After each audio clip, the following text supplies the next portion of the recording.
11:9 చదువుకున్న లేఖన భాగాలు చూద్దామండి. కీర్తనలు 111:9 ఆయన తన ప్రజలకు విమోచనం కలుగజేయవాడు, తన నిబంధన నిత్యము ఉండ నిర్ణయించేవాడు. తన నిబంధన ఆయన నిత్యముగా ఉండ నిర్ణయించేవాడు. ఆయన తన ప్రజలకు ఏమిస్తున్నాడంట? విమోచన. తన ప్రజలు అనే అంశాన్ని మనం ధ్యానం చేశాం. ఆరాధనాత్మ దేవుడు తన ప్రజలకు ఏం చేశాడు? తన ప్రజల్లో నువ్వు నేను కూడా ఉన్నాం, మనం కూడా ఉన్నాం. తన ప్రజల్లో నువ్వు నేను ఉన్నాం. ఏం చేశాడు చెప్పండి? మొదటగా తన ప్రజలకు నెమ్మదిచ్చాడు, రెండవదిగా రక్షణ ఇచ్చాడు, మూడవదిగా తన ప్రజలకు బలముగా ఉన్నాడు, తన ప్రజలకు సమాధానం ఇచ్చాడు, ఐదవదిగా తన ప్రజలకు న్యాయం తెచ్చాడు, ఆరవదిగా తన ప్రజలకు విశ్రాంతినిచ్చాడు, ఏడవదిగా 5 రకాల స్వాస్థ్య. ఏమేంటి? నిర్మలమైంది, అక్షయమైంది, వాడవారింది, నిత్యమైంది, పరిశుద్ధ. 5 రకాల స్వాస్థ్యాలు దేవుడు నీకు నాకు అనుగ్రహించాడు. అందుకే ఆరాధించి మరి దేవుడు విమోచించిన ప్రజలంటే తన ప్రజలంటే ఎవరు? అసలు తన ప్రజల్లో, తన ప్రజలు అనే మాటలో నువ్వు నేను ఉన్నామా? లేకపోతే నువ్వు నేను అన్య జనుల్లాగా ఉన్నామా? తన ప్రజలుగా ఉన్నామా? ఏ సందర్భాల్లో దేవుడు మనల్ని ఏ ప్రజగా ఉంచాడో క్లుప్తంగా చూద్దాం. అసలు తన ప్రజలుగా ఉండాలంటే, విమోచింపబడిన ప్రజలుగా ఉండాలంటే నువ్వు నేను ఏం చేయాలి? ఎట్లా ఉండాలి? క్లుప్తంగా ఒక 5 విషయాలు మనం సమయానుకూలంగా చూసుకుని మనలో చేద్దాం. దేవుడు విమోచించిన ప్రజలు అసలు ఎవరు? తన ప్రజలు అంటే ఎవరు? ఆ తన ప్రజలు అనే భాగంలో మనం ఉన్నామా లేదా చూద్దామండి. మొదటిగా పరిశుద్ధ గ్రంథం నుంచి 1 పేతురు 2వ అధ్యాయం 9వ వచనం. 1 పేతురు 2వ అధ్యాయం 9వ వచనం. అయితే మీరు చీకటిలో నుండి ఆశ్చర్యకరమైన తన వెలుగులోకి మిమ్మల్ని పిలిచిన వారి గుణాతిశయములను ప్రచురము చేయ నిమిత్తము ఏర్పరచబడిన వంశమును, రాజులైన యాజక సమూహమును, పరిశుద్ధ జనమును, దేవుని సొత్తైన ప్రజలనై. ఎట్లా ఉండాలంటే చెప్పండి? తన ప్రజలుగా విమోచించబడ్డ వాళ్ళు ఎట్లా ఉండాలంటే దేవుని సొత్తైన ప్రజగా ఉండాలి. దేవుని సొత్తైన ప్రజగా ఉండాలి. ఒకప్పుడు ప్రజగా ఉండకూడదు. యేసుక్రీస్తు నమ్ముకోనప్పుడు ఎట్లా ఉన్నామో ఇప్పుడు కూడా అంతే ఉండకూడదు. నమ్ముకున్న తర్వాత అట్లా ఉండకూడదు, మారాలి. ఒకప్పుడేమో ఎట్లనో ఉన్నాం, దేవుడు అంటే తెలియదు, అప్పుడు రక్షణ అంటే తెలియదు, మారుమనస్సు తెలియదు, బాప్తిస్మం అంటే తెలియదు. మరి అప్పుడంటే అట్లా ఉన్నాం, సరిపోతుంది దానికి. రక్షణ పొందిన తర్వాత, మారుమనస్సు పొందిన తర్వాత, బాప్తిస్మం తీసుకున్న తర్వాత తన సొత్తైన, చెప్పండి, తన సొత్తైన ప్రజగా ఉండాలి. సొత్తైన ప్రజ అంటే ఏంటి? సొత్తు అంటే ఏంటి చెప్పండి? సొత్తు అంటే అది నాదే, అది నా సొత్తు. నేను ఎట్లా చెబితే అట్లా వినాలి. నా సొత్తైన ప్రజ, నా సొత్తైన ఒక స్థలం ఉందనుకోండి, లేదా నా సొంతమైన ఒక కారు ఉందనుకోండి, ఒక బైక్ ఉందనుకోండి, లేకపోతే ఇంకేదైనా ఉందనుకోండి, ఒక బైబిల్ ఉందనుకోండి. ఇది నా బైబిల్ కాబట్టి నేను అటు దిద్దే అట్లా వచ్చింది, ఏది దిద్దే అది వచ్చింది. వ్యవహార స్వార్థ దిద్దే ప్రకటన రాదు, వచ్చిందా చెప్పండి? ఏది తీస్తే అది వచ్చింది, నా సొత్తు కాబట్టి. ఈరోజు నువ్వు నేను కూడా దేవుని సొత్తైన ప్రజగా ఉండాలంటే దేవుడు ఎట్లా చెప్తే అట్లా చేయాలి. కింద ఒక మాట ఉంది, ఒకప్పుడు ప్రజగా ఉండక దేవుని ప్రజగా ఉండాలి. దేవుని ప్రజగా ఉండాలి. ఆ రోజు ఇశ్రాయేలు కూడా దేవునికి వ్యతిరేకంగా ఉన్నారు ఎన్నోసార్లు. దేవుడు విమోచించి, విడిపించి, ఐగుప్తుల చెర నుంచి బయటికి లాక్కొని వచ్చి ఎన్నో అద్భుతాలు, ఎన్నో ఆశ్చర్యకార్యాలు చేస్తే మళ్ళీ వెనక్కిపోయారు. మళ్ళీ ఒకప్పుడు ప్రజగా ఉన్నారు, మళ్ళీ వెనక్కిపోయారు. దేవుడు విమోచించిన ఆయన సొత్తైన ప్రజగా ఉండట్లా. ఈరోజు నువ్వు నేను ఆయన సొత్తైన ప్రజగా ఉండాలి. 1 కొరింథీ 12వ అధ్యాయం చదవండి. 1 కొరింథీ 12:14 వచ్చిన చదవండి. 12:14 శరీరం ఒక్కటే అవయముగా ఉండక అనేకమైన అవయములుగా మన శరీరం ఒక్కటే కానీ చెప్పండి ఏంటంట? అవయవాలన్నీ ఎట్లా ఉన్నాయంట? అనేకం. శరీరం ఒకటే, శరీరంలోనే అవయవాలన్నీ ఉన్నాయి. ఆ అవయవాలన్నీ కూడా శరీరం చెప్పినట్టు నాకు ఈరోజు నువ్వు నేను కూడా శరీరం ఒక్కదానిగా ఉన్నా, లేకపోతే సంఘంగా ఒకటే ఉన్నా, ఒకటే శరీరం. సంఘంలో ఉన్న ఒక్కొక్క వ్యక్తి ఒక్కొక్క అవయవం, కాళ్ళ ఒకళ్ళు, ఏళ్ళ ఒకళ్ళు, చేతుల ఒకళ్ళు, ఆలోచన ఒకళ్ళు. ఈరోజు సంఘము ఒకటే శరీరముగా ఉన్నవాడు అవయవాలన్నీ కూడా ఎట్లా ఉన్నాయంటే ఏముంది అక్కడ? మనం ఒకసారి చదవడమంట. శరీరం ఒకటే అవయవముగా ఉండక అనేకమైన, శరీరం ఒకటే కాక అనేకమైన అవయవాలుగా అందరం కలిసి మన కుటుంబం అంతా దేవుని మందిరంలో గడిపేటట్టు, కుటుంబం అంతా భర్త, భార్య, పిల్లలు అందరూ కూడా ఇంట్లో ఎంతమంది ఉంటే అంతమంది ఈరోజు దేవుని సొంత అయిన ప్రజ అంటే దేవునికి ఇష్టమైన ప్రజగా ఉంటాం. దేవుని సొంతం మనం. ఈరోజు సైతాన్ సొంతం కాదు, లోకం సొంతం కాదు, లేకపోతే ఇంక దేనికో సొంతం కాదు. ఈరోజు మనం వచ్చామంటే మన పిల్లలు కూడా తీసుకుంటాం. ఇవాళ పిల్లలే కనపట్లున్నారు, ఇవాళ చిన్న పిల్లలే కనపట్ల. నేనేమో డజన్ బిస్కెట్ ప్యాకెట్లు తెచ్చాను, ఇద్దరు ముగ్గురు కూడా కనపట్ల. ఈరోజు మన పిల్లలు కూడా మనం తీసుకుంటాం దేవుని మందిరంలోకి. మన పిల్లలు ఇంటి దగ్గర ఉంచుకోవడం, లేకపోతే మన పిల్లలు ఎక్కడికో పంపించడం, లేదా నువ్వు చదువుకోండి అని మన పిల్లలకు చదువు అప్పచెప్పడం, లేకపోతే టీవీ చూసుకోవడం చెప్పడం, అది కాదు మనం నేర్చుకునేది. సొత్తైన ప్రజ ఏం చేయాలంటే మనతో పాటు మన కుటుంబాన్ని కూడా తీసుకుని రావాలి. ఆయన సొత్తైన ప్రజగా ఉండాలి. రక్షణ పొందిన వాళ్ళు కూడా కనపట్ల, మందిలో బాప్తిసం తీసుకున్న వాళ్ళు కూడా కనపట్ల. ఇంకా ఏదైనా అడిగితే ఏదేదో చెప్తా ఉంటారు. ఈరోజు మన పోయిన శనివారం ఒక మాట చెప్పాను, సంఘ ప్రాంతంలో ఒక మాట చెప్పాను. శాపగ్రస్తమైంది, గుర్తుందా కన్నా? చెప్పండి. శాపగ్రస్తమైంది మన దగ్గర ఉంటే ఓడిపోతాం మనం. ఆకాల గురించి దినవృత్తాంతాలలో చదువుకున్న మనం రాజుల్లో బైబిల్ స్టడీలో అనుకుంటా. శాపగ్రస్తమైన ఆకాలు శపితమైన దాన్ని ఎంచుకున్నాడు. శాపగ్రస్తమైన వాడిగా మిగిలాడు. కుటుంబం కూడా ఏమైతే రాళ్లతో కొట్టబడి. ఈరోజు దేవుని సొత్తైన ప్రజలుగా శాపగ్రస్తమైన దాన్ని తీసుకుంటున్నాం. ఏంటిదా శాపగ్రస్తమైందంటే దేవుని మందిరంలోకి రాకుండా నువ్వేది సంపాదించినా అది శాపగ్రస్తమైంది. నీ ఇంట్లో ఉంచుకున్నట్టే దానివల్ల నీకు డబ్బులు మిగులుతాయేమో కానీ ఆశీర్వాదాలు రావు. గుర్తుపెట్టుకోవాలి మాట. నువ్వు ఆదివారం రోజు పనికి పోయి వచ్చే డబ్బులు నీకు శాపగ్రస్తమైనవి. ఆదివారం రోజు నీవు సంపాదించే డబ్బులు దేవుని మందిరంలోకి రాకుండా నువ్వు ఎక్కడికి పోయినా సరే అది శాపగ్రస్తమైంది. నువ్వు ఎక్కడ పోయినా దేవుని మందిరంలో గడుపుకొచ్చేసేపు. దేవునికి విలువ, దేవునికి సమయాన్ని. దేవుని సొత్తైన ప్రజగా ఉన్న మనం దేవుని సొత్తుగా కుటుంబంతో సహా దేవుని మందిరంలో గడపాలి. ఈరోజు ఆదివారాలే పనులకు పోతున్నారు. కొంతమంది అడిగితే చెప్తున్నారు కదా, ఆదివారం పనికి పోవాలి, పనికి పోతే పనిలో నుంచి తీసేస్తానంటున్నారు. తీసేయండి, దేవుడే చూసుకుంటాడు. దేవుడి మీద అప్పచెప్పు, దేవుడికి అప్పచెప్పు. నీ పని, నీ స్థితి, నీ గతి అంతా దేవుడికి అప్పచెప్పు. ఈరోజు ఆ డబ్బులు ఆ రోజు ఆకాలి కనుక ఎరుకు దగ్గర పోయి అక్కడ మిగిలిన మంచి అన్ని ఎరుకులో చిట్లు పెట్టుకుంటే ఏ విధంగా శాపగ్రస్తులుగా ఉండి ఇశ్రాయేలు అందరూ ఓడిపోవడానికి దేవుడు కారణమయ్యాడు. ఆ శాపగ్రస్తమైన నీ ఇంట్లో ఉంటే నీ జీవితం కూడా ఓడిపోద్ది. నీ జీవితం కూడా శాపానికి గురైంది. నా జీవితం అయినంతే, నీ జీవితం అయినంతే. నువ్వు ఆదివారం మందిరానికి రాకుండా నువ్వే పని కూడా చేయకూడదు. గుర్తుపెట్టుకోండి. మందిరానికి ప్రాముఖ్యత ఇవ్వాలి. ఈరోజు మనమే కాదు, మన పిల్లలు కూడా ఒకసారి అనుకుంటాం కదా. నేను కూడా ఒకసారి అనుకుంటా, అంతకుముందు చాలాసార్లు అనుకున్నాను. ఒకసారి పిల్లలు హాస్టల్లో ఉంటారు, లేకపోతే పిల్లలు ప్రైవేట్ క్లాసులు పోతారు, హాస్టల్లో ఉంటారు. అయ్యో, ఈ హాస్టల్లో ఉండటం వల్ల పిల్లలు మందిరాన్ని కోల్పోతున్నారని చాలాసార్లు బాధపడ్డాను.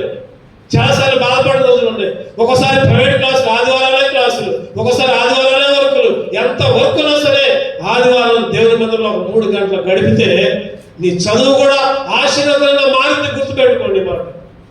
నీ చదువు, నీ పని ఏదైనా ఆశీర్వాదంగా మారట్లేదు. కారణం ఏంటంటే శాపగ్రస్తమైంది మనం ఉంచుకుంటున్నాం, శాపగ్రస్తమైన దాన్ని వెంటబడుతున్నాం. ఈరోజు సొత్తైన ప్రజగా ఏముంది అక్కడ? దేవునికి ఒకప్పుడు ప్రజగా ఉండకుండా ఇప్పుడంట దేవుని ప్రజగా ఉండాలి. ఇప్పుడు దేవుని చీకటిలో నుండి ఎట్లా వచ్చాడు చెప్పండి? ఆశ్చర్యకరమైన రక్షణ పొందాం, బాప్తిసం తీసుకుందాం, మారుమనసు పొందాం. ఇంకా చీకటే.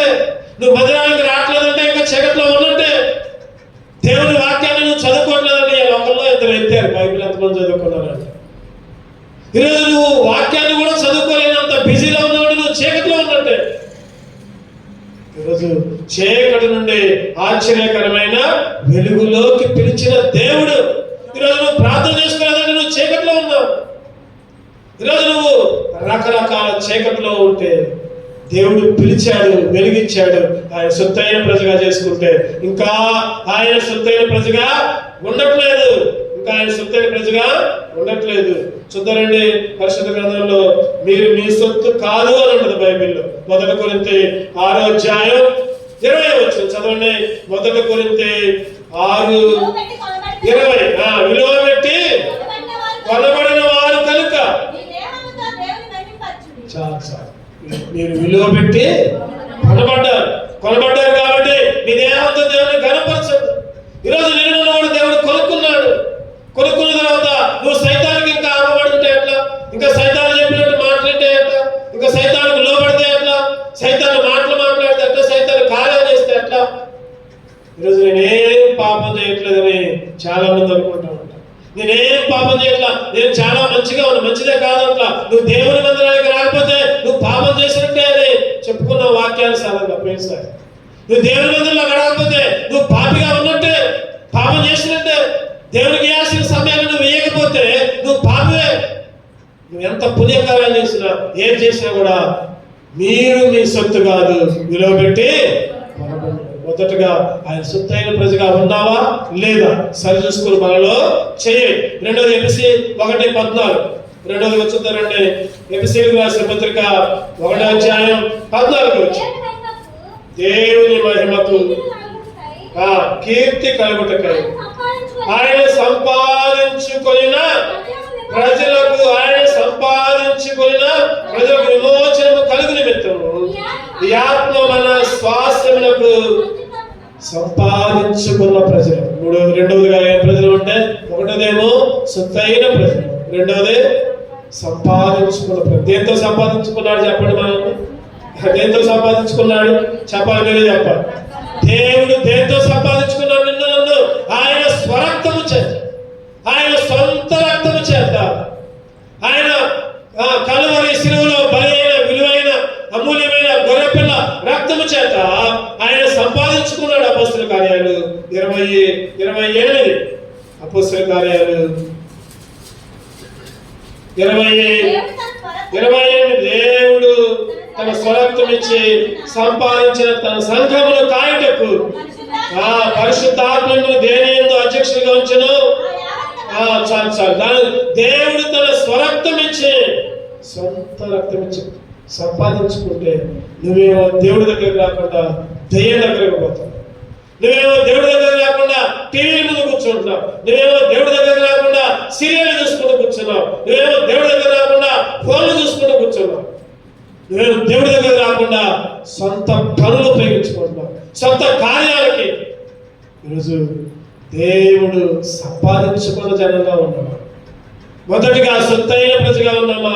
రెండవదిగా సంపాదించుకున్న ప్రజగా ఉన్నామా లేదా సరి చూసుకుందాం. మూడవదిగా చూద్దానండి. రోమీయులకు రాసిన పత్రిక 15:10. రోమీయులకు రాసిన పత్రిక 15:10 చదవండి. మరియు అనేయులారా ఆయన ప్రజలతో సంతోషించుడు అనియు, మరియు సమస్త అనేయులారా ప్రభువును స్తుతించుడి, సకల ప్రజలు ఆయన కొనియాడుదురుగాక.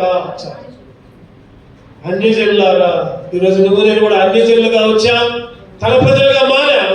దేవుడు మనతో మాట్లాడుతున్నాడు. ఎవరు మాట్లాడుతుంటే తన ప్రజలతో, ఆయన ప్రజలతో సంతోషించుడి, ఆయన ప్రజలతో సంతోషించుడి. అంటే ఈరోజు నువ్వు నేను కూడా ఎక్కడ ఉండాలంటే చెప్పండి, ఎక్కడ ఉండాలి? ఆయన ప్రజల దగ్గర ఉండాలి. అంటే ఆయన ప్రజలు కాని దగ్గర ఉండకూడదు. బైబిల్లో క్లియర్ గా ఉంది, ఆయన ప్రజలతో సంతోషించు. ఈరోజు ఇంకదేంతో తిండితోనో లేకపోతే ఇంకదేంతోనో సంతోషించొద్దు. ఆయన ప్రజలతో ఉంటేనే సంతోషం, ఆయన జనాల మధ్య ఉంటేనే సంతోషం. ఆయన ప్రజలతో సంతోషించుడి. ఇంకా కింద ఉందంటే సమస్తాన్ని జిల్లారా ప్రభువుని స్తుతించుడి, ఆయనను కొనియాడుడి, ప్రభువుని స్తుతించుడి. ఈరోజు నిజంగా ఆయన ప్రజలతో సంతోషాన్ని అనుభవించే వాళ్ళగా ఉంటారు. ఈరోజు మనం ఇంటి దగ్గర ఉంటే సంతోషంగా ఉంటాం, దేవుని మందిరానికి రాకపోతే సంతోషం, ఆడికి పోతే సంతోషం. బైబిల్ అట్లా చెప్పట్లా. ఆయన ప్రజలతో ఎక్కడ 2-3 ఉంటే అక్కడ నేనుంటా అన్నాడు దేవుడు. ఎక్కడ 2-3 ఉంటే, ఈరోజు కుటుంబంలో ఒక ఆయన ఉంటాడు కదా, నేను నా ఇంట్లోనే బైబిల్ చదువుకుంటున్నా, నా ఇంట్లోనే వాక్యం ఉంటున్నా, టీవీ పెట్టుకుని వాక్యం ఉంటున్నా, నా ఇంట్లోనే పాటలు పాడుకుంటున్నట్టే కుదరదు. నేను చెప్పా, అట్లా ఉంటే కుదరదు. ఆయన ఇంటికి రావాలి. నీళ్ళు చెప్పండి, ఆ ఇంట్లోనే వాక్యం ఉన్నా, ఆ ఇంట్లోనే టీవీ వచ్చినా, ఆ ఇంట్లోనే బైబిల్ చదువుకున్నా, అది దేవుడి లేదా? దేవుడి లేదా? కాదు. అది దేవుడి ఇల్లు అంటే దేవుని మందిరంలోకి రావాలి, దేవుని మందిరంలో ఉండాలి, దేవుని మందిరంలో మోకరించాలి. దేవుని ఇంటికి రాకుండా నేనంతా భక్తిగా ఉన్నా అంటే కుదరదు. అందుకని ఇక్కడ ఆయన ప్రజలతో దేవుని ఇంట్లో ఎవరు ఉంటారంటే చెప్పండి, దేవుని ఇంట్లో దేవుని ప్రజలు ఉంటారు. దేవుని ఇంట్లో దెయ్యం ప్రజలు ఉంటారు. దెయ్య మనుషులు ఉంటారా? ఉండరు. అసలు దెయ్య మనుషులకి దేవుని ఇంట్లో వచ్చినా కూర్చోలేదు, మనసు ఉండదు. ఎప్పుడు బయటికి పోదామా అన్నాడు. దేవుని ప్రజలకే దేవుని మందిరంలో కూర్చోడానికి ఇష్టం ఉంటుంది. ఈరోజు ఆయన ప్రజలతో సంతోషించాలి. ఏముందంటే అక్కడ సంతోషించాలంట, ప్రభువుని స్తుతించాలంట, కొనియాడాలంట. ఈరోజు ఆనందం, మహాదానందం. 1 పేతురు 4వ అధ్యాయం అనుకుంటా చూద్దారండి. మహాదానందముతో 4:13 1 పేతురు 4:13 క్రీస్తు మహిమ బయలుపరచబడినప్పుడు మీరు మహాదానందముతో సంతోషించు నిమిత్తము క్రీస్తు శ్రమల్లో మీరు పాలువారైనంతగా. ఎట్లా సంతోషించాలంట? క్రీస్తు శ్రమల్లో పాలు. అయ్యో నేనే సిలువ మోస్తాను, అయ్యో నా రక్తమే కాలింది, అయ్యో నేనే దెబ్బతిన్నా. క్రీస్తు శ్రమల్లో పాలి భాగస్తుడిగా నువ్వు కూడా ఉండాలి. ఆ శ్రమలో కూడా దేవుల్లో సంతోషించారు.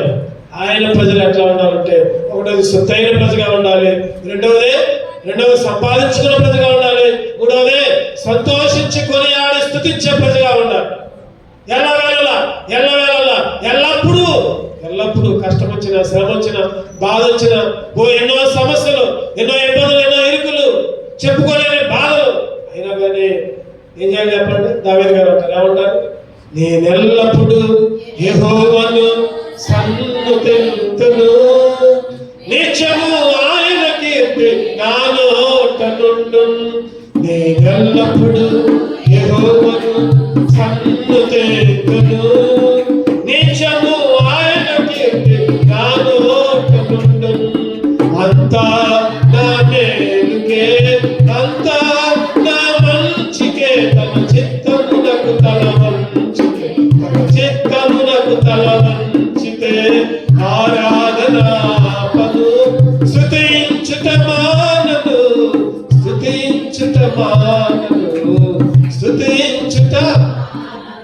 ఈరోజు ఆదివారం దేవుని మందిరంలోకి రాకుండా మానేసామంటే ఏదంతే. ఈరోజు ఆరాధన ఆపకూడదు, దేవుని స్తుతించడం మానకూడదు. ఎటువంటి బాధ అయినా, ఎటువంటి ఇబ్బంది అయినా, ఎటువంటి శ్రమ అయినా నేను ఎల్లప్పుడూ దేవుని మందిరం ఒక ఆదివారం రాకపోతే, చాలాసార్లు చెప్పారు, ఒక ఆదివారం రాకపోతే చెప్పండి 15 రోజులు దేవునికి దూరంగా ఉన్నట్టు. ఇవాళ ఆదివారం రాలేదనుకోండి, పోయిన ఆదివారం వచ్చారు, ఇవాళ వచ్చే ఆదివారం వచ్చారు అనుకోండి, ఎన్ని రోజుల మధ్యలో? 15 రోజులు దేవుడు. 15 రోజులు దేవుడు. ఒక్కొక్కళ్ళు 2 ఆదివారాలు మాట్లాడతారు, ఒక్కొక్కళ్ళు 3 ఆదివారాలు, ఒక్కొక్కళ్ళు నెల. ఈరోజు నువ్వు దేవునికి దూరంగా ఎంత దేవునికి దూరంగా ఎన్ని రోజులు ఉంటావు, ఎన్ని నిమిషాలు, ఎన్ని గంటలు. ఈరోజు దేవునికి దూరంగా ఉంటే నీకు ఆశీర్వాదాలు రావు, నీకు దీవెనలు రావు. బాగానే ఉన్నారుగా వాళ్ళందరూ, మందిరానికి రాకుండా కూడా వాళ్ళు బిల్డింగులు కట్టుకుంటున్నారుగా, ఉద్యోగాలు చేసుకుంటున్నారుగా అని అనుకోవచ్చు. ఆసాపు గారు అదే అంటారు. ఎందుకనే చివరిలో అదంతా అశాశ్వతం. అదంతా వాళ్ళ బిల్డింగులు, వాళ్ళ డబ్బులు, వాళ్ళ ఆస్తులు, మందిరానికి రాకుండా సంపాదించేది ఏదైనా కూడా అశాశ్వతం. ఈరోజు నువ్వు దేవుని మందిరంలో గడిపావంటే నువ్వు స్వాస్థ్యంగా దేవుని పరలోకాన్ని స్వాస్థ్యంగా ఎంచుకున్నావు. పరలోక రాజ్యం నీది. ఈరోజు దేవుని మందిరంలో గడుపుతున్నావంటే వాళ్ళు బాగానే ఉన్నారుగా, వీళ్ళు బాగానే ఉన్నారుగా, మందిరానికి రాకపోయినా నేనేంది, మందిరానికి వచ్చినా నాకంతా కలిసి రావట్లా, మందిరానికి వచ్చినా కూడా దేవుడు నాకు మేలు చేయట్లా. నీకు ఈ లోకంలో కలకపోవచ్చేమో మేలు, చనిపోయిన తర్వాత పరలోక రాజ్యంలో చెప్పండి. ఆయన ప్రయాసపడి భారం మోసుకొస్తున్నా సమస్తమైన వెళ్ళారా నా దగ్గర రండి, నేను మీకు విశ్రాంతిని ఇస్తాను. ఈరోజు వాళ్ళందరూ కూడా ఈ లోకంలో బాగానే ఉంటారు, కానీ రేపు పొద్దున చనిపోయిన తర్వాత ఎక్కడికి వెళ్తారంటే నరకం, అగ్నిగుండం, నిత్య నరకం. అగ్ని ఆగదు, పురుగు చావదు. ఇక్కడ బాగుంటే అక్కడ కాలిపోవడం. ఇక్కడ బాగుండే ఆయన ఇక్కడ అన్ని మంచి మంచి ఏలేదన్నాడు, మంచి మంచి బోధరంగు వస్త్రాలు ధరించుకున్నాడు. ఎవరైనా అమ్మంటే గుర్తు రావాలి ధనవంతుడు. ఇక్కడ అంతా బాగానే ఉన్నాడు, పెద్ద పెద్ద బల్లాలు, రొట్టె ముక్కలు, మంచిగా బోధరంగు బంగారు వస్త్రాలు ధరించుకున్నాడు. ఇక్కడేమో కురుపులతో ఉన్నాడు, కింద పడి ఏరుకొని కుక్కలు లాగుతున్నాయి. అటువంటి ఆయన చనిపోయాడు. ఎక్కడున్నాడు చెప్పండి? ఈరోజు ఎక్కడ కాదు మనకు కావాల్సింది, అక్కడ నీ స్థితి ఏంటి? ఇక్కడ లేకపోయినా పరులా, ఇక్కడ తిన్నున్న లేకపోయినా పరులా, ఇల్లున్న లేకపోయినా పరులా, ఆరోగ్యం ఉన్న లేకపోయినా పరులా, నువ్వు దేవుని సన్నిధిలో ఉండు, అక్కడ నీకు పరలోక రాజ్యం. ధనవంతుడు అగ్నిలో మలమల మాడు. ఈరోజు నువ్వైనా నేనైనా ఎట్లా ఉండాలంటే సంతోషించే ప్రజలుగా ఉండాలి. దేవుని మందిరం అంటే, దేవుని సన్నిధి అంటే, ప్రార్థన అంటే, దేవుని సన్నిధిలో గడపాలంటే ఉరుకులు పెట్టుకుంటూ సంతోషంగా దేవుని మందిరానికి రావాలి, దేవుని మందిరంలో గడపాలి. చాలా మంది లేటుకు వచ్చారు, వచ్చిందే తక్కువ. వారంలో కూడా చాలా మంది లేటుకు వచ్చారు. కొంతమంది ఆరాధన చేసేటప్పుడు వచ్చారు. దేవుని సమయాన్ని దొంగతనం చేస్తాం, దేవుని సమయాన్ని దొంగతనం చేస్తున్నాం. 3 గంటలు దేవుని మందిరంలో గడపాలంటే గంటన్నర దొంగతనం చేసి ఆ గంటన్నర దేవుని దగ్గరకు వస్తే ఎట్లా? దేవుని సమయాన్ని దొంగిలించొద్దు, దేవుడిచ్చిన ఫలాన్ని దొంగిలించొద్దు. చెప్పండి. ఇంకోటి, ఒకటోదేమో దేవుడిచ్చిన ఫలాన్ని దొంగిలించొద్దు, రెండోది దేవుడిచ్చిన సమయాన్ని దొంగిలించొద్దు, మూడోది దేవుడిచ్చిన ఆస్తిని కూడా దొంగిలించొద్దు. దేవుడు నీకు ఇచ్చిన ఆస్తి లేదా నీ సంపాదన దాన్ని కూడా దొంగిలించొద్దు. దశమ భాగం ఖచ్చితంగా దేవుని దగ్గరికి వేయాల్సిందే, 3 దేవునికి వేయాల్సిందే. దావీదు గారు వేస్తా అంటారు కదా, ఇదంతా చెప్పండి, ఇదంతా నువ్వు ఇచ్చిందనే, నేనేమి ఇయ్యట్లేదు. మనం అనుకుంటాం కదా ఏదో ఒక్కరు సంపాదించుకుంటున్నావులే అని అనుకుంటాం. దేవుడు నీకు అనారోగ్యం కలిగిస్తే లక్షలు ఖర్చు పెడతాం. ఎట్లా చెప్పండి? లక్షలు ఖర్చు పెడతాం. దేవుడు నీకు ఏదైనా ఆపదిస్తే లక్షలు ఖర్చు పెడతా. మనం ఒక 1000 రూపాయలు ఇవ్వడానికి కూడా వెనకాడుతూ ఉంటాం. అటువంటి సందర్భాల్లో అక్కడ డబ్బులు తులపాయగా బ్రతికితే చాలు, ఇంకా అప్పులైనా తెచ్చి ఖర్చు పెడతాం. ఉన్నప్పుడు మాత్రం ఇవ్వడం. హాస్పిటల్లో వేలకు పోస్తాం, దేవుడి దగ్గర ఇవ్వడానికి మాత్రం మనకు చేతులు. దేవుడికి సమయాన్ని ఇవ్వడానికి చేతుల్లో, అన్నిటికీ సమయాన్ని ఇస్తాం, అన్నిటికీ విలువిస్తాం. దేవుని దగ్గర బలాన్ని కూడా ఇవ్వడానికి వెనకాడతాం.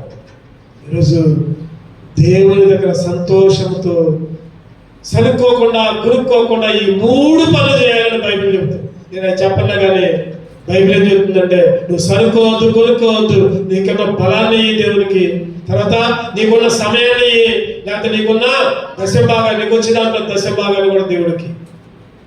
దేవుడు ఆశీర్వదిస్తాడు, దానివల్ల దేవుడు నీకు దీవెనిస్తాడు. అంటే ఇవన్నీ కూడా ఎట్లా చేయాలంటే సంతోషంతో చేయాలి. 4వది వచ్చుతారండి. 4వదిగా లోకస్వార్త 1:17. లోకస్వార్త తన ప్రజలు అనేవాళ్ళు ఎట్లా ఉండాలి? మన విషయం ఏంటంటే లోకస్వార్త 1:17 చివరి భాగంలో ఉంటుంది. ప్రభువు కొరకు ఆయత్తపడి ఉన్న ప్రజలను సిద్ధపరచుటకై ఆత్మయు శక్తి గలవాడై ఆయన ముందుగా వెళ్ళి కనుక నీకు సంతోషము మహానందము కలుగును. అతను పుట్టినందున అనేకులు సంతోషించారు. ప్రజలను ఇక్కడ ఒక మాట ఉంది, ప్రభువు కొరకు ఆయత్తపడి ఉన్న ప్రజలను ఏం చేయాలంట?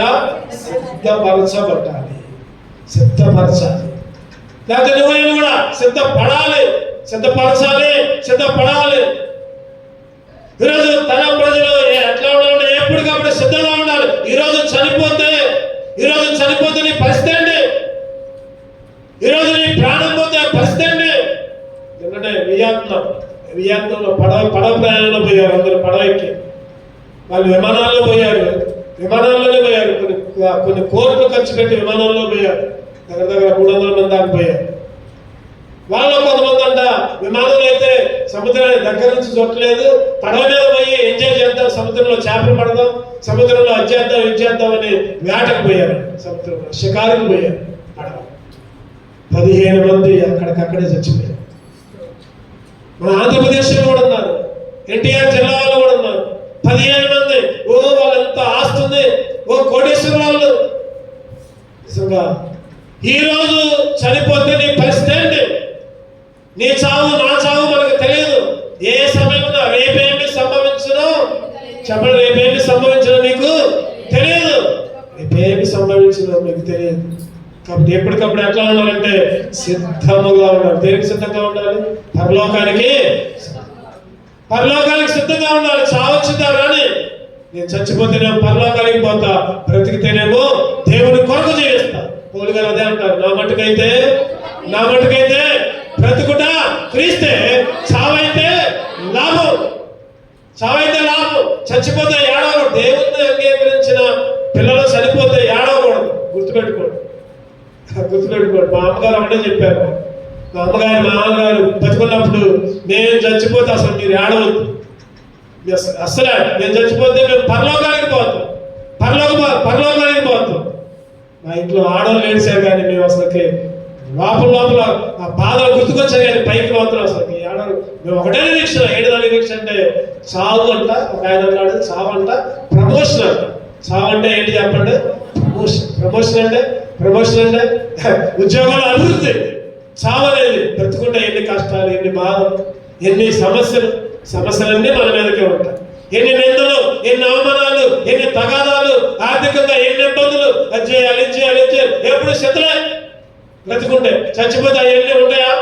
అవన్నీ అసలు ఏమి చల్లలేదు. హాయిగా పరలోక రాజ్యం.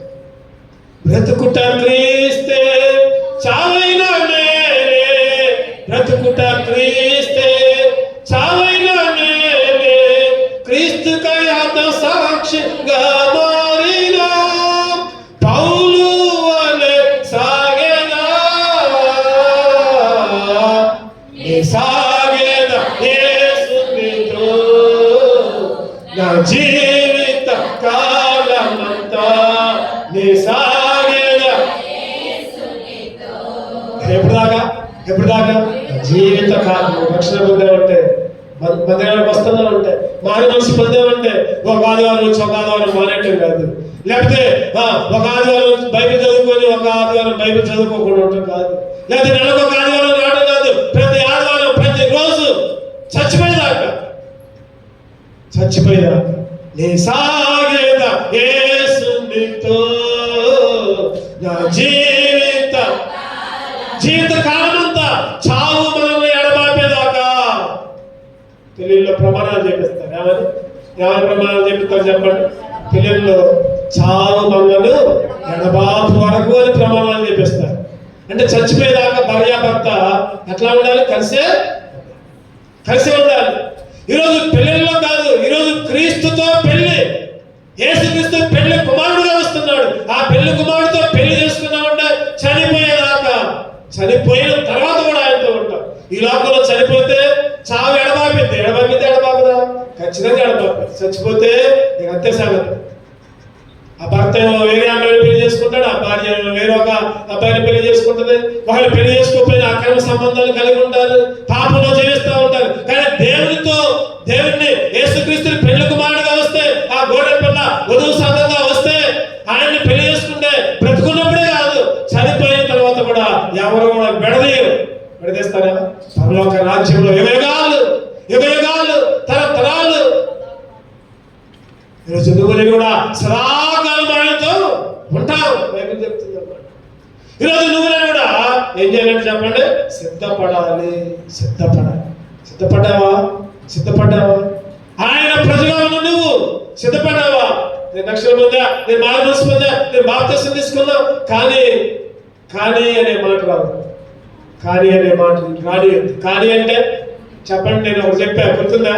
కానిలోనే ఉంది గూనిలోనే ఉంది హాని. ఈరోజు అన్ని అంటాం కానీ కానీ అనే మాట ఉపయోగిస్తాం. ఈరోజు సిద్ధంగా లేకపోతే సిద్ధపడు. దేవుని రాజ్యానికి సిద్ధపడు. ఏ సమయం అలాంటిదో తెలియదు. రక్షణ పొందు, మారుమనస్సు పొందు, బాప్తిసం తీసుకో, చనిపోయేదాకా దేవుని మందిరంలో జీవించు. మధ్య మధ్యలో డిక్కీలు కొట్ట మాకు, అటు ఇటు డాన్సులు అయ్యి మాకు. ఈరోజు నాలుగోదిగా ప్రకటన 21:22 చూద్దాం ఒక మాట. ప్రకటన 21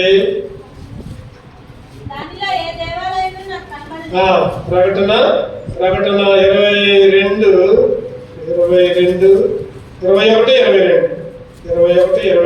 దానిలో ఏ దేవాలయం నాకు కనపడలేదు. సర్వాధికారి దేవుడు ప్రభు, గొర్రె పిల్లలు దానికి దేవాలయం ఉన్నారు. సర్వాధికారి అయిన దేవుడు ప్రభువును, గొర్రె పిల్లలు దానికి ఆ దేవాలయంలో ఉండడానికి సిద్ధపడ్డావా? చివరిగా ఇంకొకటి చూసుకుని మనం పనులు చేయగలుగుతాం. రండి, తన ప్రజలు ఎట్లా ఉన్నారు? ఇర్మియా 39:9. ఇర్మియా 39:9. అప్పుడు రాజదేహ సంరక్షకులకు అధిపతి నెబూజరదాను శేషించి పట్టణంలో నిలిచిన ప్రజల్ని, ద్రోహులై తమ రాజును విడిచి తనతో చేరిన వారిని, శేషించిన ప్రజలందరినీ బబులోనుకు కొనిపోయిన శేషించిన ప్రజలు. ఈ మధ్యాహ్న కాల సేవలో తన ప్రజలు అనేవా ఎట్లా ఉండాలంటే చెప్పండి. ఒకటోదిగా సొత్తైన ప్రజగా ఉండాలి. రెండవదిగా సంపాదించుకున్న ప్రజగా ఉండాలి. మూడవదిగా సంతోషించే ప్రజగా ఉండాలి. నాలుగవదిగా సిద్ధపడ్డ ప్రజగా ఉండాలి. ఐదవదిగా చివరిగా శేషించబడిన ప్రజగా ఉండాలి. శేషించడం అంటే చెప్పండి, శేషం. చదువుకున్న పిల్లలకు బాగా గుర్తుంది. బాగారాల్లో ఏం మిగిలింది చెప్పండి? చివరిలో శేషం మిగిలింది. శేషం అంటే మిగిలింది. శేషించబడిన ప్రజలు అంటే మిగిలిన ప్రజలు. మిగిలిన ప్రజగా నువ్వు ఉన్నావా? శేషించిన ప్రజగా ఉన్నావా? అందరిలో గుంపుగా ఉన్నావా? శేషించిన ప్రజగా ఉన్నావా? అందరిలో గుంపుగా ఉన్నావా? ప్రత్యేకమైన జనంగా ఉన్నావా? శేషించిన ప్రజలు అంటే అందరూ వేరు చేసి ఉంటారు. చాలా మంది అనుకుంటారు ఈ లోకంలో స్నేహితులు ఎక్కువగా ఉన్నారంటే నువ్వు దేవుని బిడ్డ కాదని అర్థం. సేవకుడు చెబుతున్నాడు ఈ మాట, నేను చెప్పట్లా, ఇదేం చెప్పట్లా. దైవజనుడు, పేద దైవజనుడు చెబుతున్నాడు. నువ్వు ఈ లోకంలో నీకు స్నేహితులు ఎక్కువ మంది ఉన్నారంటే నువ్వు దేవుని బిడ్డవు కాదు. ఈ లోకము నిన్ను అసహించుకుంటుంది అంటే అప్పుడు నువ్వు దేవుని బిడ్డవు. ఈ లోకము, నీ బంధువులు, నీ చుట్టుపక్కల వాళ్ళు, లేదా నీ స్నేహితులు ఎవరైతే నిన్ను చూసి వీళ్ళు మనలో గలవు, వీళ్ళు మేము చెప్పిన మాట ఎవరు, వీళ్ళతో మాట్లాడటం ఇష్టం, వీళ్ళు ఊరికి మందిరంలో పోతారు అని ఎప్పుడైతే నీ గురించి అనుకుంటుందో అప్పుడు నువ్వు దేవుని బిడ్డవే. అట్లా అనుకోలేదు అంటే చెప్పండి, నువ్వు దేవుని బిడ్డవే కాదు అని ఆ సేవకుడు అన్నాడు. నిజమే అన్నమాట, నిజమే అన్నమాట. ఈరోజు నీకు లోకంలో ఫ్రెండ్స్ ఉంటున్నారేమో, లోక స్నేహితులు ఎక్కువగా ఉన్నారేమో, వాళ్ళు నిన్ను ఇష్టపడుతున్నారంటే నువ్వు కూడా వాళ్ళలో కలిసినావు కాబట్టి నిన్ను ఇష్టపడుతున్నారు. వాళ్ళలో కలవకుండా ప్రత్యేకంగా ఉండే లోకము నిన్ను ఇష్టపడదు, బంధువులు నిన్ను ఇష్టపడదు. ఇష్టపడకపోయినా దేవునికి ఇష్టంగా ఉండు, శేషించిన ప్రజగా ఉండు. చిన్నప్పుడు ఆటలాడుకునేటప్పుడు అంట కాదు, నిజం జరిగింది. ఆటలాడుకునేటప్పుడు కోరుకుంటారంట. కోరుకుంటే అటుపక్క ఒకడిని, ఇటుపక్క ఒకడిని, అటుపక్క ఒకడిని, ఇటుపక్క, చివరిలో ఒకడు మిగులుతాడు. చెప్పండి, వాడిని ఏం చేస్తారు? చెప్పండి, వాడిని ఏం చేస్తారు? మేము ఆడుకునేటప్పుడు అమ్మట్ల కొర్ర అనేవాళ్ళు. ఏమనేవాళ్ళు చెప్పండి? అమ్మట్ల కొర్ర అంటే అటు ఉండడు, ఇటు ఉండడు. ఈరోజు నువ్వు శేషించిన ప్రజగా రెండు వైపులా, ఇటు లోకంలో, ఇటు దేవుని దగ్గర చాలా సార్లు లోకంలో దేవుని దగ్గరేమో దేవుడి పనులు, లోకంలోనేమో లోకం పనులు. ఉపయోగం లేదు. దేవునికి ఇష్టమైన ప్రజగా ఉన్నావు. దేవునికి ఇష్టమైన ప్రజగా నువ్వు ఉంటే అది చాలు. అప్పుడే ఆయన సొత్తైన ప్రజగా నువ్వు ఉంటావు. ఆయన సొత్తైన ప్రజగా. ఈరోజు నాణ్యానికి ఒకవైపే చూస్తున్నాం మనం, నాణ్యానికి రెండో వైపు కూడా ఉంటుంది. ఒక పక్క కష్టాలే చూసి లోకంలో ఉంటున్నాం, ఒక పక్క బాధలు చూసి దేవుడు రెండో పక్క మేలు కూడా ఉంచుతాడు. చూడండి, హన్నా జీవితం చూడండి ఒకసారి. హన్నా గురించి ఒకటి ఆలోచించండి. 1వ అధ్యాయంలో అన్ని బాధలే. ఏ 1వ అధ్యాయం గుర్తుందా? మొదటి సమయాలు 1వ అధ్యాయంలో హన్నాకు అన్ని బాధలే. తోడి వాళ్ళేమో విరోధంగా మాట్లాడితే అన్ని అందరేమో తిడతా ఉంటారు, నీకు పిల్లలు లేరా ఎగతాలు చేస్తారు, గేలు చేస్తారు. చెప్పండి, 2వ అధ్యాయంలోకి వచ్చేసరికి మొత్తం పరిస్థితి మారిపోద్ది. అన్న సంతోషంతో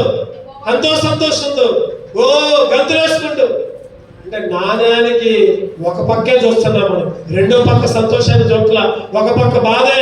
don't look one side, look other side also అని ఒక సామెత ఉంది. ఒకవైపే చూడొద్దు, రెండో వైపు కూడా చూడు. దేవుడు కష్టాలనే కాదు, సంతోషాన్ని కూడా ఇస్తాడు. నీ బాధల్ని, నీ సమస్యల్ని అన్ని తీర్చే దేవుడు ఆయన. దావీదును చూడండి, ఎన్నో కష్టాలు. దావీదుని చంపుదామనుకున్నారు. సొంత అన్నలే, అరే నీకు ఇక్కడే పని రా, యుద్ధం జరుగుతుంటే నువ్వు పో, ఇక్కడి నుంచి పో. ఎవరన్నది? సొంత అన్నలే. వాళ్ళకేమో అన్నం కట్టుకుని వచ్చిండు, గొర్రెలు కాసుకుంటారు. వాళ్ళ నాన్న చెప్పాడు, అరే మీ అన్నయ్య యుద్ధం చేస్తున్నారు కానీ వాళ్ళ కొద్దిగా అన్నం కట్టుకొని పోరా. అన్ని రొట్టెలు అవన్నీ కట్టుకొని వచ్చిండు. అన్నం చూశాడు, ఎక్కడికే పని రా పో. ఇంకో పక్క చెప్పండి, గొలియాతును చంపాడు. ఒక పక్కేమో చేదరింపులు, ఒక పక్కేమో నిందలు, ఒక పక్కేమో అవమానాలు, ఇంకో పక్కేమో దావీదు 10,000 కొలది. దావీదు సౌలు 1000 కొలది. దావీదు ఈరోజు మనకున్న అవమానాలు చూస్తున్నాం, మనకున్న బాధలు చూస్తున్నాం, మనకున్న ఇబ్బందులు చూస్తున్నాం. ఇంకో పక్క కూడా దేవుడు ఎన్నో ఆశీర్వాదాలు, ఎన్నో మేలు, ఎన్నో దీవెనలు. శేషించిన ప్రజగా నువ్వు ఉంటే అవన్నీ పొందుకుంటావు. అంతేగాని గుంపులో గోవిందంలే, ఇంటి దగ్గర పోతే ఇంటి దగ్గర, మందిరంలో పోతే మందిరం దగ్గర, నువ్వు నా ఇష్టం వచ్చినట్టు చూస్తా, ఇంట్లో నేను టీవీలు చూస్తా, సినిమాలు చూస్తా, చెడ్డ మాటలు మాట్లాడతా, బూతులు మాట్లాడతా, చెడ్డ ఆలోచనలు, పాపం. మరి దేవుని మీదకి వచ్చి తప్పైందయ్యా చంపలేసుకోవడం, క్షమించయ్యా చంపలేసుకోవడం, అయ్యా అని ఏడవడం, ఇవన్నీ నా ఇష్టం వచ్చినట్టు చేస్తా అంటే కుదరదు. మందిరంలో ఎట్లా ఉన్నావో ఇంటి దగ్గర కూడా అంతే నమ్మకంగా ఉండు, దేవుని దగ్గర నమ్మకంగా ఉండు. ఎందుకంటే దేవుడు వాళ్ళని ఏమంటున్నాడంటే శేషించిన ప్రజలు ఉన్నావా? 5 రకాల ప్రజలు. ఈ 5 లక్షణాలు నువ్వు ఉంటే అప్పుడు నువ్వు దేవుడి ప్రజలు. ఈ 5 లక్షణాలు ఏ ఒక్కడు కూడా లేకపోతే నువ్వు దెయ్యం ప్రజలే, దెయ్యం బిడ్డవే, దేవుడి బిడ్డవే కాదు. 2 కళ్ళు మూసుకుందాం, ఒక్క నిమిషం సరి చేసుకుందాం. మానవుని 2 కళ్ళు మూసుకుందాం, వీలైతే మోకరిద్దాం, సరి చేసుకుందాం. దేవుడి తన ప్రజలుగా విమోచించాడు. సొత్తైన ప్రజగా ఉన్నావా? ఆయన స్వరక్తం ఇచ్చి సంపాదించుకుంటే ఇంకా దెయ్యంతో నీకేం పని? ఆయన స్వరక్తం ఇచ్చి సంపాదించుకున్నాడు, ఇంకా లోకంతో నీకేం పని? ఎప్పుడు చూసినా బాధ, ఎప్పుడు చూసినా నెమ్మది లేదు, అది లేదు, ఇది లేదు, ఎప్పుడు కలవలనే, ఎన్నో బాధలు. అన్నీ పక్కన పెట్టు, సంతోషించు. మహాదానందంతో గంతులే. కొద్దిగైనా తృప్తిగా జీవించు. అన్నీ నాకు అది కావాలి, ఇది కావాలంటే ఏది దొరకదు. నీకు ఇచ్చిన 3 దేవుడికి, నీ బలాన్ని దేవుడికి, నీ సమయాన్ని దేవుడికి, నీకు వచ్చిన దాంట్లో దేవుడి భాగం దేవుడికి. నీకు ఇచ్చిన బలాన్ని దొంగతనం చేసిన, లేకపోతే నీకు ఇచ్చిన సమయాన్ని దొంగతనం చేసిన, దేవుడు నీకు ఇచ్చిన సంపాదన దొంగతనం చేసిన, అది శాపగ్రస్తమైందే కానీ ఆశీర్వాదకరమైనది కాదు. 4వదిగా ఆయన ప్రజగా ఉండాలంటే సిద్ధపడితే మేలు, సిద్ధపడకపోతే తలుపు బయటే. 5 బుద్ధి లేని కనుకలు, అయ్యా తలుపుది. నీ బతుకు నా బతుకు కూడా అంతే అయితే. సిద్ధపడకపోతే 5 సిద్ధపడ్డారు, నూనె కూడా తెచ్చుకోవాలి. ఈ 5 సిద్ధపడాలా, నూనె కూడా తెచ్చుకోవాలి. ఆ టైంలో చూద్దాంలే, వచ్చినప్పుడు చూద్దాంలే, అప్పుడు కొనుక్కుందాంలే, బయటికి పోతే బయటనే బతుకు. నేనైనా నువ్వైనా ఎట్లా ఉన్నావు? సిద్ధపడు. నువ్వు వాయిదా అయ్యి మాకు, నువ్వు బాప్తిసానికి సిద్ధపడ్డావేమో, వాయిదా అయ్యి మాకు, రక్షణ పొందడానికి సిద్ధంగా ఉన్నావేమో, వాయిదా అయ్యి మాకు. ప్రార్థన చేసుకో. ఎప్పుడు రెడీ అంటే అప్పుడు రెడీగా దూకటమే. బాప్తిసం పొందినా కూడా సిద్ధంగా లేకపోతే ఏం ఉపయోగం లేదు. శేషించిన ప్రజగా ఉన్నావా? దేవుని ప్రజ, శేషించిన ప్రజ అందరూ అసహించుకునే వాళ్ళగా ఉన్నారు. ఎప్పుడు చూసినా ప్రార్థనే, ఎప్పుడు చూసినా బైబిలే, మాలో కలవదు అని అనుకుంటే దేవుడు నీకు ఆశీర్వాదాలు ఇస్తాడు. ఆ ప్రార్థనకు పోతలేదని, ఆయన ప్రార్థనకు పోతలేదని ఇప్పుడు మేము చెప్పినట్టు ఏంటం లేదు, మా ఎమ్మటే వస్తారులే. దేవుని మందిరాన్ని కూడా అగ్గొట్టి మా ఎమ్మటే వస్తారు. అటువంటి సాక్ష్యం ఉంటే శేషించిన ప్రజగా నువ్వు ఉండవు. 5 లక్షణాలు కలిగి ఉంటే అప్పుడు దేవుడు తన ప్రజలుగా ఉంచుతాడు, అప్పుడు తన ప్రజలకు విమోచన ఇస్తాడు, అప్పుడు తన ప్రజలను ఆయన పరలోక రాజ్యానికి చేరుస్తాడు. అటువంటి కృప దేవుడు మనందరికీ అనుగ్రహించును గాక. ఒక్క నిమిషం మనమే సరి చేసుకుందాం.